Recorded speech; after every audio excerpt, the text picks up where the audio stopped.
Alright guys, we are back in my garage for another video, and today we are going to be installing the OEM and Performance LSD on my F3340i. This is a bolt-on upgrade for rear-wheel drive B58 vehicles, so I'll have the part numbers down in the description. Basically, you buy the correct one based on your transmission.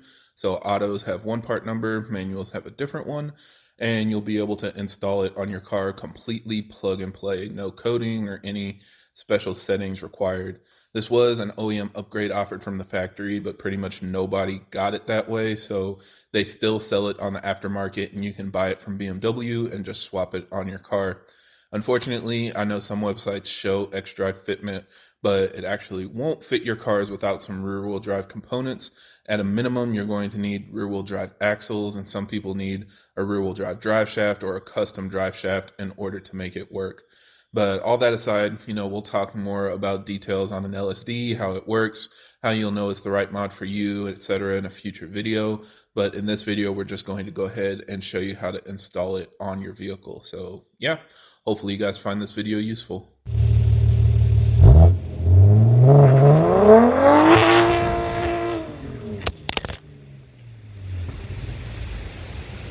Now, as always, for everybody that's new to the channel, I create these videos to help keep you updated on the latest developments in our community, as well as discuss technical topics so that we have a better understanding of how our engines work.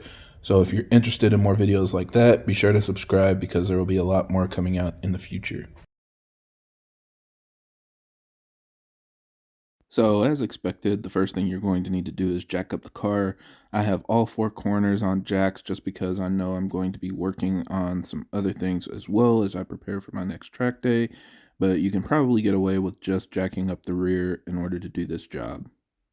Next, we're going to remove your catback exhaust, and there are only a couple bolts that you need to remove in order to take that off.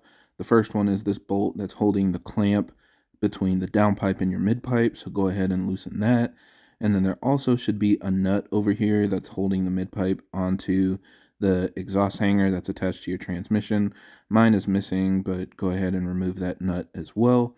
Then if you go back towards your muffler, you're going to find two additional exhaust hangers.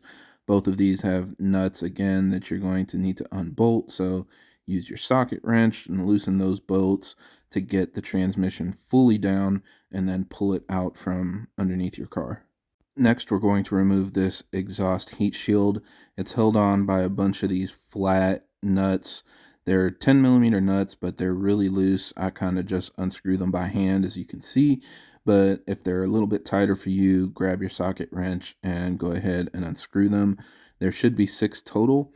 And then you're going to need to move some of the other panels out of the way. You might have to bend it a little bit, but you're just going to pull that whole exhaust shield down and get it out of the way so you can see your drive shaft. Next, you're going to remove these 2 bolts that are holding the drive shaft center housing in place. You might need to bend the heat shield back a little bit to get better access, but they're just 2 13mm bolts, so unscrew those and that should allow you to lower the drive shaft. Now we need to remove the big nut that's holding the drive shaft onto the differential. And here you can see my 50mm box wrench. I'm going to put a link down in the description if you guys want to buy the same one that I'm using. And the big thing to remember here is that it is a reverse thread. So you need to do a tightening turn in order to loosen it from the drive shaft. So it's backwards from what you would probably normally think. But you can see here I'm basically taking my time because I'm on jack stand, so there's not a lot of space. So I have to keep flipping it around, turning it a couple degrees, and then I flip it around again. But as you loosen it, it should be a lot easier, and over time, you'll be able to do the rest of the loosening by hand. So yeah, just get your big box wrench, get a little bit of patience, and start turning it until you're able to separate the drive shaft from the differential. Now, this is what I came up with to get this bolt off of the back of the diff. So you can see it's basically an extension with a swivel joint, and then it goes to a 21mm socket to get that bolt off, and I'm just turning it loose. This is all because I don't want to have to completely remove this axle. If you're willing to remove the axle, you can disconnect these 2 top upper control arms, and then you should be able to like push the hub out and then you'll be able to fully pull this axle out from the diff, and that'll give you more access to this bolt so you can hit it with an impact or whatever. But I don't want to loosen those control arms because I just got an alignment. Those control arms really shouldn't affect your alignment, but I just don't want to loosen anything in the rear. So those are your two options. You can either put together, you know, some swivels and stuff to get to that bolt, or you can disconnect those two bolts, and then when we pop this axle out, you'll be able to fully remove it, basically get it out of the way so you can access that bolt. But this is the most annoying part of the job. So I just wanted to show you guys another visual for your reference, what you're working with. So this nut is the one that I was removing from the differential, and then on the other side of the bolt is this screw that screws right into it, and it's kind of holding this damper or whatever in place onto the subframe.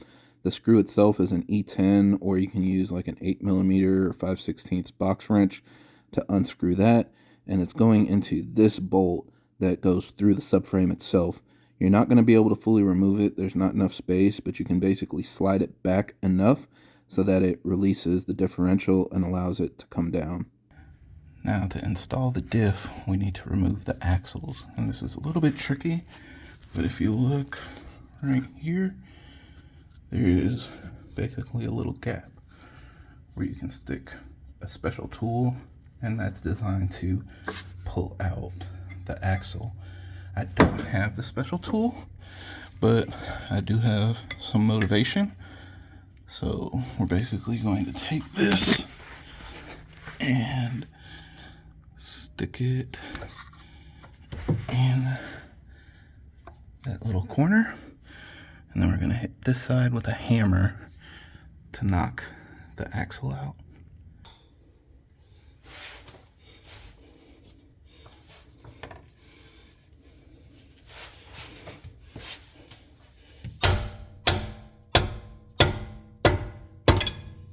Now, I'm not going to lie, this probably wasn't as easy as it looked.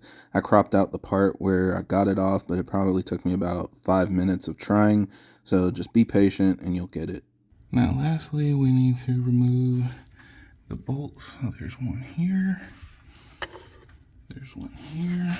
These screws are a little bit unfortunate because of the location of the one on the right in the screen. It's basically too close to the fuel tank for me to be able to get like an impact wrench. So I just used a socket wrench for both of them. They are really tight, so take your time. If you got like a breaker bar or something, that might help you get it off a little bit easier.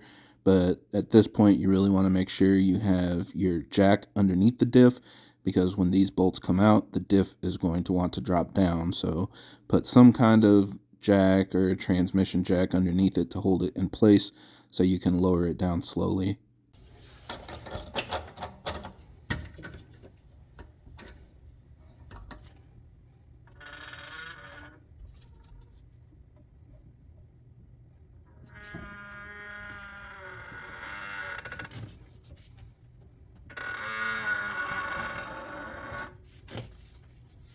Now at this point, unfortunately, you can see me struggling a little bit. With both axles popped out, I wasn't able to get either one fully removed. So what I ended up doing was I pushed one side back in, I pulled the other side out completely, and then I went back in with my crowbar and kind of hammered it out of the socket again. So do whatever works for you. Again, if you completely remove the axle, you won't have this issue. But since I didn't want to loosen the control arms or fully remove the axle, this is the route I went. And now I've got my brand new shiny LSD going back in. Installation is just the reverse of removal. So you're going to pop both axles back in. I highly recommend replacing the little circlips on the end. They just kind of clip in place. I didn't replace them since I didn't have them, and it worked fine. But that will just make sure you get that additional security so they clip in and stay in. Then we're going to jack the LSD up into position and kind of install all three of the bolts that you need to hold it in place. Tighten that down. I'll put all the torque specs down in the description. And then, yeah, reinstall your drive shaft, reinstall your exhaust, and lower the car back to the ground and enjoy your additional grip. But yeah, I really like this one just because it's really plug and play. You don't have to open up the differential or anything to install it. You just bolt it on and go. I'll be posting a review in the future, so stick around for that.